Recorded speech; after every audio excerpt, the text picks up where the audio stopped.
everyone, welcome to grade 8 sessions of subject civics, and today we are discussing chapter number 10 and the chapter name is law and social justice.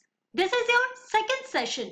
तो बच्चों हम लोग grade 8 का subject civics discuss कर रहे हैं और इसमें chapter number 10 discuss कर रहे हैं. Chapter का नाम है law and social justice और ये आपका second session है. So let's start with it. तो बच्चों एक बार ब्रीफ रिकैप कर लेते हैं कि लास्ट क्लास में हमने क्या क्या कंप्लीट कर लिया था and after that we will continue with our session. So in our last class we were talking about law and social justice और इसमें हमने एग्जाम्पल लिया था हमारी क्लास 7 के सिविक्स के एक चैप्टर का. तो उस चैप्टर में आपने पढ़ा था about story of a shirt और हमने देखा था कि इस पूरे मार्केट प्रोसेस में बहुत सारे लोग इन्वॉल्व होते हैं. B it a producer that is the cotton producer, तो जो फार्मर्स होते हैं जो कॉटन प्रोड्यूस करते हैं, उसके अलावा जो वीवर्स गारमेंट इंडस्ट्री में वर्क करते हैं, उसके अलावा एक्सपोर्टिंग द गारमेंट्स जो फैक्ट्री एक्सपोर्ट करते हैं गारमेंट्स को, वो इन्वॉल्व होते हैं.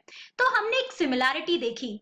हमने देखा कि जितने भी लोग इन्वॉल्व हैं वो कुछ ना कुछ मैनर में they have to face exploitation, right. एक अनफेयर मैनर में उनके साथ कुछ ना कुछ एक्सप्लॉयटेशन होता है और इसी के बारे में हमने वर्कर्स कंडीशन के बारे में पढ़ा. हमने एग्जांपल लिया कि जब हम प्राइवेट कंपनीज या फिर बिजनेस पर्संस या कॉन्ट्रैक्टर्स की बात करते हैं तो they want to earn as much profit as they can और इसी प्रॉफिट के चक्कर में क्या होता है कि जो भी वर्कर्स होते हैं उनको एक्सप्लॉयटेशन फेस करना पड़ता है. वो एक्सप्लॉयटेशन किस वे में फेस करते हैं? तो उनको जो वेजेस मिलते हैं, राइट, कि जो भी वर्कर एक फैक्ट्री में या इंडस्ट्री में काम कर रहे हैं तो काम के अगर हम काम के बेसिस पे देखें तो उनके जो वेजेस होते हैं वो थोड़ा कम होता है, right. So why the private companies are doing so? They are doing so that they can get as much profit as they can. और इन्हीं सब के लिए हमारी गवर्नमेंट ने बहुत सारे लॉज और एक्ट्स पास किए हैं. तो हम देखते हैं कि यहाँ पे जो 3 पार्टीज हैं, that is the producer, the worker and the consumer, that is we people, जो ये सारी चीजें खरीदते हैं. तो इन सब के इंटरेस्ट को प्रोटेक्ट करने के लिए हमारी गवर्नमेंट ने बहुत सारे लॉज बनाए हैं. और यहाँ पर अगर हम वर्कर्स की एग्जाम्पल लेते हैं तो एक मिनिमम वेज एक्ट बनाया गया जिसके अंदर क्या होता है कि एक मिनिमम वेज रखा गया है जो हर एक वर्कर्स को मिलना चाहिए. और हमारी गवर्नमेंट ये हमेशा इंश्योर करती है कि जो भी लॉज आए हैं उन्हें इन्फोर्स किया जाए. और इसी वजह से जितने भी फैक्ट्रीज, इंडस्ट्रीज, ये जगह पे जहां पे वर्कर्स काम करते हैं तो वहां पे हमारे गवर्नमेंट ऑफिशियल्स एक बार इंस्पेक्शन करते हैं और जाकर देखते हैं कि जो भी लॉज है वो इन्फोर्स्ड उस पर्टिकुलर कंपनी में है या भी नहीं. अगर उन्हें लगता है that any person who is violating that law he or she must be punished. तो इस तरीके से बहुत सारे लॉज इंप्लीमेंट होते हैं और देखा जाता है कि हमारी कंट्री में जितने भी वर्कर्स हैं उनकी जो कंडीशंस हैं उन्हें एक सोशल जस्टिस मिल रहा है या नहीं मिल रहा है. तो ये सारे पॉइंट्स हमने लास्ट क्लास में कवर किया था. Now we are going to continue with our example here. So हमारा आज का भी टॉपिक है law and social justice.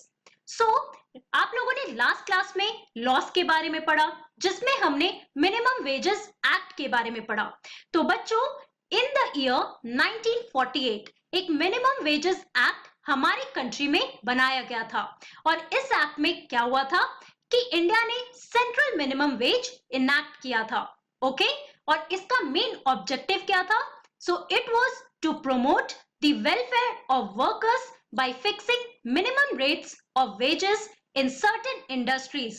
Okay तो हमारे कंट्री में एक सेंट्रल मिनिमम वेज बनाया गया और ये देखा गया कि जितने भी वर्कर्स हैं उनके वेलफेयर के लिए उन्हें ये मिनिमम वेज मिलना चाहिए. आप लोगों को लास्ट क्लास में भी मैंने एक बार ग्राफ दिखाया जिसमें हमारे कंट्री का मंथली मिनिमम वेज हमने देखा, राइट. तो उसमें हमने गुजरात का एग्जाम्पल लिया. हमने देखा मिनिमम मंथली वेज कितना था, तो that was 120 and highest was of China. Okay so ये इंपॉर्टेंट पॉइंट है जो आपको ध्यान में रखना होगा. क्यों? क्योंकि यहाँ पर हम लॉस की बात कर रहे हैं, गवर्नमेंट का क्या रोल है इन लॉस को इनैक्ट करने में, इसे इंप्लीमेंट करने में, और ये किसके लिए किया जा रहा है? So it is done for the welfare of the workers. Okay, now through making, enforcing and upholding these laws, the government can control the activities of individuals or private companies so as to ensure social justice. और ये जो भी laws बनाए जाते हैं उसे enforce किया जाता है and also upholding these laws. Okay? तो हमारे government क्या करते हैं? They control the activities of individuals or the private companies. So in order to implement these laws, और ये laws जब implement हो जाते हैं, enforce किया जाता है कि हर एक private companies इन सारे laws को follow कर रहे हैं, right? So इसके लिए हमारे government they can control the activities of individuals and also the private companies. और ये क्यों किया जाता है?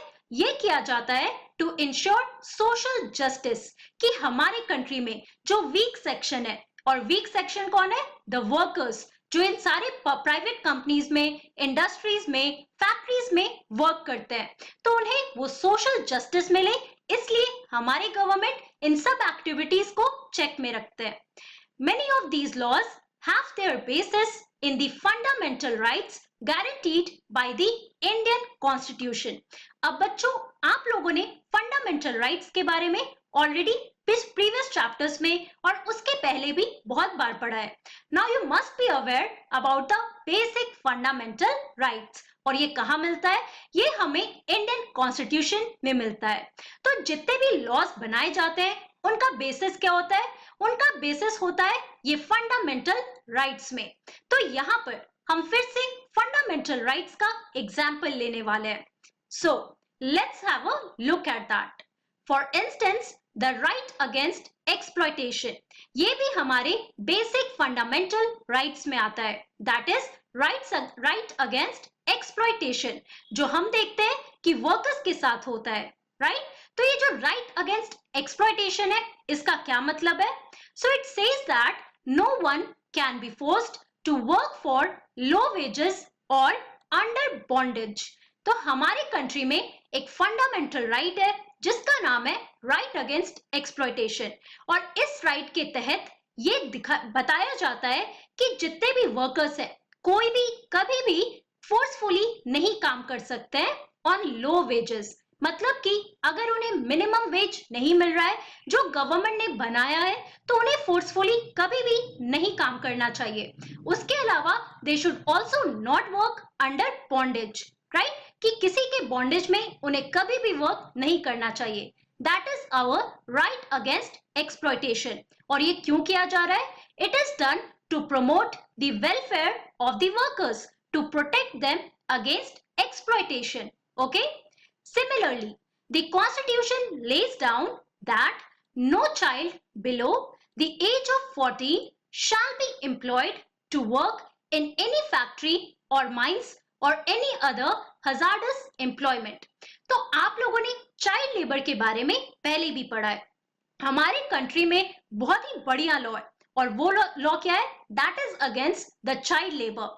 क्योंकि हम आज तक ऑब्जर्व करते हैं कि हमारे कंट्री में छोटे छोटे बच्चों को फोर्सफुली काम करना पड़ता है. क्यों? क्योंकि उनके फैमिली में उनका लाइवलीहुड बहुत ही कम मिलता है उन्हें, राइट? कहने का क्या मतलब है कि उनके जो वेजेस होते हैं, जो उनके फैमिली में उनके पेरेंट्स अर्न करते हैं, वो सफिशिएंट नहीं होता है. तो इसकी वजह से जो छोटे छोटे बच्चे होते हैं, that is their age are between 6 to 14 years, राइट? तो उन्हें भी फोर्सफुली काम करना पड़ता है, चाहे वो फैक्ट्रीज में हो, चाहे वो रोड पे ट्रैफिक सिग्नल्स के आसपास हो, राइट? लेकिन हमारे कॉन्स्टिट्यूशन में ये साफ साफ लिखा है that no child below the age of 14 shall be employed to work in any factory और माइंस और any other hazardous employment. Okay? इसका मतलब होता है कि जो भी बच्चे 14 इयर्स से कम के एज में, वो कहीं भी काम नहीं कर सकते हैं, चाहे वो फैक्ट्रीज में हो, चाहे वो किसी इंडस्ट्रीज में हो, माइन इंडस्ट्रीज में हो, या फिर कोई भी हजार्डस एम्प्लॉयमेंट हो जिसकी वजह से उनके हेल्थ पर इम्पैक्ट पड़ सके. Okay? That means say no to child labour. Also, according to the 2001 census, over 12 million children in India aged between 5 and 14 work in various occupations, including hazardous ones. लेकिन क्या ये हमारे कंट्री में follow होता है? नहीं. अगर हम 2001 का सेंसस देखें तो हमें पता चलता है बच्चों कि ओवर 12 मिलियन चिल्ड्रन, ओके, जिनका एज 5 इयर्स से लेके 14 इयर्स के बीच में, वो डिफरेंट ऑक्यूपेशंस में वर्क करते हैं. And that also includes the hazardous ones, चाहे वो माइंस में हो या केमिकल इंडस्ट्रीज में हो, जहां पे उनके हेल्थ पर बहुत बुरा इम्पैक्ट पड़ सकता है. Okay, in October 2006 the government amended the Child Labor Prevention Act, banning children under 14 years of age from working as domestic servants or as workers in dhabas, restaurants, tea shops, etc. तो इसके बाद क्या हुआ? ये census देखने के बाद हमारे गवर्नमेंट ने in order to protect the interest of the children, इन्होंने एक लॉ बनाया या एक्ट पास किया गया, और ये हुआ था अक्टूबर 2006 में. तो गवर्नमेंट ने एक एक्ट को अमेंड किया, that is child labour prevention act, और इस एक्ट के तहत जितने भी बच्चे हैं who are under 14 years of age, उनको बैन किया गया from working as domestic servants, कि कहीं भी हाउस होल्ड में अगर वो काम कर रहे हैं तो उसके लिए टोटली बैन किया गया. उसके अलावा ढाबाज में, रेस्टोरेंट्स में, टी शॉप्स में, जहां पे आप ऑब्जर्व करोगे कि बहुत सारे बच्चे काम करते हैं, तो ये सारी चीजों को हमारे गवर्नमेंट ने टोटली बैन किया. यहाँ पे आप देख सकते हो, now this is the incidence of working children, that is 1991 census and 2001 census. यहाँ पर हम देखते हैं कि सबसे ज्यादा चिल्ड्रन कहाँ पे वर्क कर रहे हैं? तो राजस्थान में. राजस्थान में आप देख सकते हो कि 2001 सेंसस देखा जाए तो almost 12 lakh, more than 12 lakh children वो वर्किंग इन राजस्थान. उसके अलावा यूपी, देन वेस्ट बंगाल, तो ये सारे रीजन में आप देखो कि यूपी में इनफैक्ट राजस्थान से भी ज्यादा चिल्ड्रन वर्क करते हुए पाए गए. Okay, and that is totally wrong as per the laws of our government, right? Also it made employing these children a punishable offence, और इसे एक पनिशेबल ऑफेंस बनाया गया कि अगर किसी भी फैक्ट्रीज में, किसी भी इंडस्ट्रीज में, या कोई भी डोमेस्टिक एरिया, या फिर जो हाउस होल्ड हम कहते हैं, या फिर ढाबास, रेस्टोरेंट्स, अगर वो सारे एरियाज में children below the age of 14 years अगर उन्हें वर्क करते हुए पाया गया, तो जितने भी लोग इन्वॉल्व हैं उन्हें पनिश किया जाएगा. Anyone found violating the ban must be penalized with a punishment ranging from a jail term of 3 months to 2 years and or fine of rupees 10,000 to rupees 20,000. तो हमारे कंट्री में जो ये लॉ बनाया गया, that was now a punishable offense. अगर कोई भी person if he is found violating this ban, right, तो उन्हें punishment मिलेगा. वो या तो जेल टर्म के फॉर्म में हो सकता है या फिर उन्हें फाइन देना पड़ेगा. The central government had asked the state governments to develop plans to rescue and rehabilitate children who are working as domestic servants. उसके अलावा हमारे सेंट्रल गवर्नमेंट ने सारे स्टेट्स गवर्नमेंट को डायरेक्ट किया कि उन्हें एक ऐसा मींस डेवलप करना चाहिए जहां पे जितने भी स्टेट्स में जहां पे बच्चे काम करते हुए पाए गए उन्हें रेस्क्यू किया जाए और उन्हें एक अच्छी जगह लाया जाए जहां से वो इन कंडीशन से बच सकते हैं. Okay, now these are the laws that are implemented by our government. और ये क्यों होता है? so that everyone is given the social justice. Okay, तो ये बच्चों के लिए भी implied होता है. Now here in this picture you can see small children who are working, right, and that is totally wrong. और उन्हें ये क्यों करना पड़ता है? तो फैमिली प्रेशर्स और डिफरेंट प्रेशर्स होते हैं बच्चों, जिनकी वजह से छोटे छोटे बच्चों को भी काम करना पड़ता है. ओके, तो आज की क्लास में हमने क्या पढ़ा? In today's class we discussed the law and social justice. जिसमें हमने मिनिमम वेज एक्ट के बारे में पढ़ा। उसके अलावा हमने राइट अगेंस्ट एक्सप्लॉयटेशन के बारे में पढ़ा और हमने देखा कि हमारे कंट्री में बहुत सारे राइट्स और एक्ट्स इनैक्ट किए गए थे। That was to protect the interest of small children aged between 6 to 14 years. Okay, so बच्चों, in our next class we are going to talk about the Bhopal gas tragedy. So that's all for today. Thank you very much. Have a nice day.